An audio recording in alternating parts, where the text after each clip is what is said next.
સાંતલપુર તાલુકાની ધોકાવાડા તાલુકા પંચાયત સીટ પર આપ ઉમેદવાર સખીબેન હમીરભાઈ ઉમેદવારી નોંધાવતા ત્રિપાખ્યો જંગ નિશ્ચિત।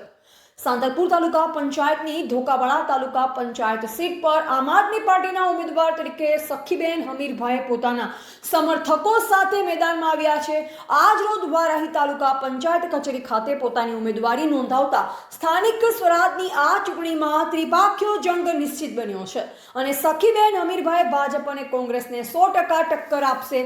ધોકાવાડા તાલુકા પંચાયત સીટ પરના આમ આદમી પાર્ટીના ઉમેદવાર સખીબેન હમીરભાઈએ પોતાની જીતનો વિશ્વાસ વ્યક્ત કર્યો અને જીત્યા પછી રોડ, રસ્તા, પાણી, ગટર લાઇન સહિતના વિકાસના કામો સંપૂર્ણપણે પૂર્ણ કરવાની બાહેધરી આપી છે। તો ગુજરાત લાઈવ ન્યૂઝ સાથે ગોવાભાઈ આહિર। શું તમારું નામ?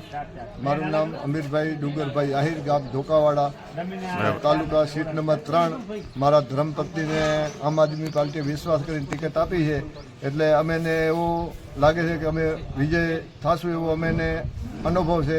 અત્યારે ભાજપથી અને પબ્લિક ત્રાઈમાન પોકારી રહી છે, એટલે અને અમે જીતશું તો અમે આપણે અહીંયા કઈ અસુવિધા છે એને અમે વાચા આપશું અને એના અમે સારી રીતે કામ છે। આખી સાંતલપુર તાલુકાની પબ્લિક જાણે જ છે, મારા ઉપર વિશ્વાસ છે કે ભાઈ હમીરભાઈ પક્ષમાં નથી તો એ કામ કરે છે, એટલે અમે આવશું વિજય બની તો અમે પબ્લિકના કામ કરશું એવી અમે ખાતરી આપી છે।